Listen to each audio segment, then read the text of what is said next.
سفید ہو گیا، روشن ہو گیا، چمکدار ہو گیا، پیٹ کے اوپر دست مبارک لگا دیا، اپنی پہلی حالت میں ہو گیا۔ میں نے یہ دیکھا کہ یہ بزرگ شخصیت والد کے چہرے سے مس کر دیا تو والد کا چہرہ بدل گیا، نورانی ہو گیا، روشن چہرہ ہو گیا، پیٹ پہ رکھ دیا اپنے پہلے جیسی حالت میں پیٹ ہو گیا۔ میں آگے بڑھا اور دامن کرم کو تھام لیا کہ آپ کون ہیں؟ پریشانی کے عالم میں میری مدد کرنے والے کون ہیں؟ آپ مجھے نہیں پہچانتے، میں تمہارا نبی محمد رسول اللہ ہوں، اور یہ دونوں شہزادے میرے پاس حسن اور حسین ہیں۔ تیرے والد مجھ پر کثرت سے درود پڑھا کرتے تھے، آخری وقت آیا جب ان کا دم نکلنا ہوا، روح نکلنے والی تھی، تو مجھے مدد کے لیے پکارا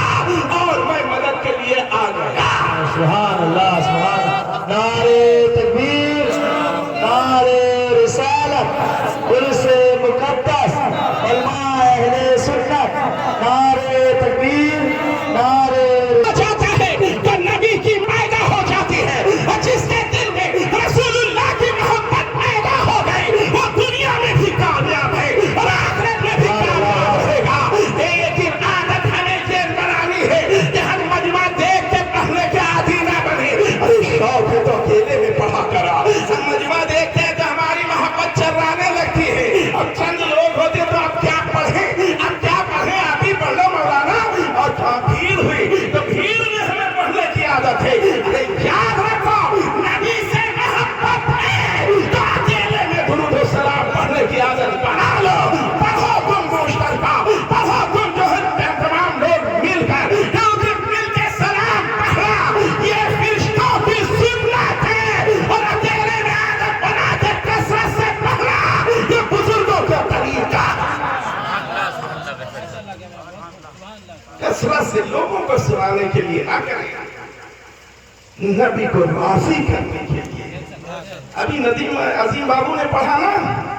ہاں سرکار صلی اللہ تعالیٰ علیہ وسلم کے اختیار، نبی کی عظمت، نبی کا پاور، ارے نبی کے لیے جی نبی سے محبت ہو گئی۔ کسی کہنے والے نے کہا کھو جاتا ہوں یا کھو دیا جاتا ہوں، میں کھو جاتا ہوں یا کھو دیا جاتا ہوں، میں خود ہی ان کو فکر ہوگی جن کا کہلاتا ہوں، میں کھو جاتا ہوں یا کھو دیا جاتا ہوں، میں خود ہی ان کو فکر ہوگی جن کا کہلاتا ہوں۔ میں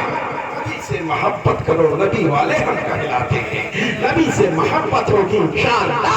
ہم دنیا میں بھی کامیاب اور آخرت میں بھی ہم کامیاب رہیں گے۔ نبی سے محبت ابھی درود پاک پڑھیں، میں عرض کروں پڑھیے اللہم صلی علی سیدنا و مولانا محمد۔ حج کے لیے جا رہے ہیں، اپنے گھروں کو، اپنے علاقے کے، اپنے شہروں کو چھوڑ کر حج کرنے کے لیے جا رہے ہیں، حج کے ارکان کو ادا کرنے کے لیے جا رہے ہیں۔ ارے یاد کرو ملا احمد جیون بھی گئے تھے حج کرنے، یہ وہ ملا جیون ہے جو حج کرنے کے لیے گئے، مدینے پہنچے، پہلے تو امیٹھی میں پڑھ کے جب نکلے دلی پہنچے تو اورنگزیب عالمگیر جیسوں کو پڑھا دیا، ان کی بیٹی زیب النساء کو پڑھا ڈالا، حیدرآباد دکن پہنچے تو وہاں والوں کو پڑھا دیا، اجمیر پہنچے تو اجمیر والوں کو پڑھایا، اور حج کرنے کے لیے گئے، حج کر کے مدینہ منورہ میں ٹھہرے تو مدینے والوں کو پڑھانا شروع کر دیا۔ یہ ملا احمد جیون ہے، یہ سرکار ملا احمد جیون ہے۔ میں عرض یہ کرنا چاہتا ہوں کہ ملا احمد جیون رحمت اللہ تعالیٰ انہوں نے بھی حج کیا تھا، آدھا حسن نے بھی حج کیا تھا۔ ارے وہاں تمام اولیاء کرام حج بیت اللہ کے لیے جاتے ہی ہیں، حج کرنے ہی کے لیے جاتے۔ ایک عاشق رسول، ایک دیوانے رسول جا رہا ہے، ایک نبی سے محبت کرنے والا جا رہا ہے، ایک نبی کا دیوانہ جا رہا، حج کرنے کے لیے جا رہا ہے۔ پونجی نہیں ہے، کچھ نہیں ہے، جو کچھ تھا ختم ہو گیا۔ مکے سے مدینے جانا، وہ سوچا مکے میں مدد مانگ لے، نہیں ہے مدینہ منورہ چلو مانگا جائے۔ مدینہ منورہ پہنچتے ہیں، سوچا کہ مدینہ میں بھی کسی سے کیوں مدد مانگے، ارے مدینہ میں تو نبی کی بارگاہ موجود ہے، رسول اللہ کے دربار موجود ہے، تب کسی سے کیوں؟ نبی کے دربار میں حاضر ہوئے، 4-5 دن ہو گئے، کچھ کھایا نہیں ہے، روضہ رسول پر حاضر ہیں، عرض کرتے ہیں یا رسول اللہ میں مدینے میں آیا ہوں آپ کا میں۔ ارے مانگنے کا ڈھنگ ہونا چاہیے، مانگنے کا سلیقہ ہونا چاہیے، مانگنے کا طریقہ ہونا چاہیے۔ کوئی مانگنے والا آتا ہے تو آپ کے دروازے کھڑا ہوتے تو کہتا ہے یہ گھر سلامت رہے،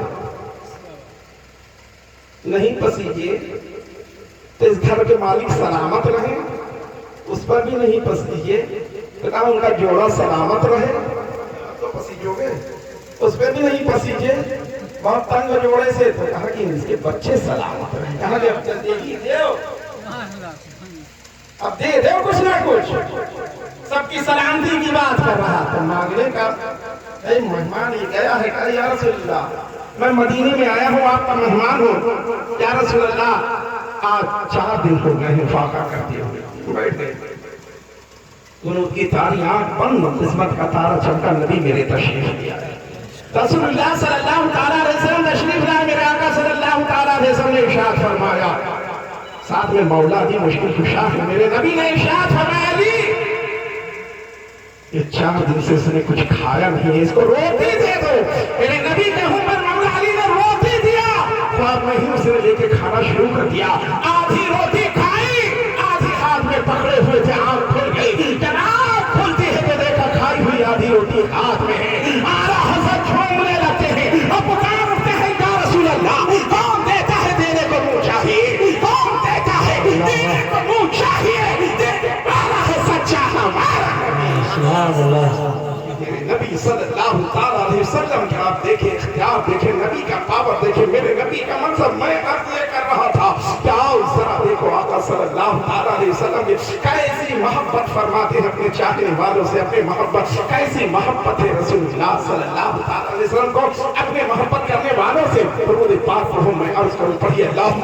صلی علی سیدنا، یہ کیا تھے بغداد کے شاہی پہلوان تھی، ٹھیک ہے نا، یہ شاہی پہلوان تھی، لیکن ان کا زمانہ وہ بھی ایک زمانہ رہا ہے کہ جب آپ بغداد کی جامع مسجد میں بیٹھ کر آپ نے اعلان کیا تھا، کس کے لیے اعلان کیا تھا؟ پیران پیر روشن زمین سرکار بغداد سرکار غوث اعظم رضی اللہ عنہ کے بارے میں اعلان کیا تھا۔ غوث اعظم کی ولادت سے 200 سال پہلے، غوث اعظم کی آمد سے 200 سال پہلے آپ نے اعلان کیا تھا کہ 5ویں صدی ہجری میں رسول اللہ کی نسل میں ایک مرد مجاہد پیدا ہوگا، اس کا نام عبد القادر ہوگا، اور بغداد کی سرزمین سے اعلان کرے گا کل ولیوں کی گردنوں پہ میرا قدم ہے۔ آپ سوچو ذرا کہ ولایت تاجدار ہے حضرت جنید بغدادی، 200 سال کے بعد جو غوث اعظم کی آمد ہوگی، جو بڑے دین کی تشریف آوری ہوگی، جو عبد القادر کی آمد ہوگی، آپ دیکھو ذرا ان کی آمد کے بارے میں، تشریف آوری کے بارے میں آپ سوچے ذرا کہ جب اللہ نے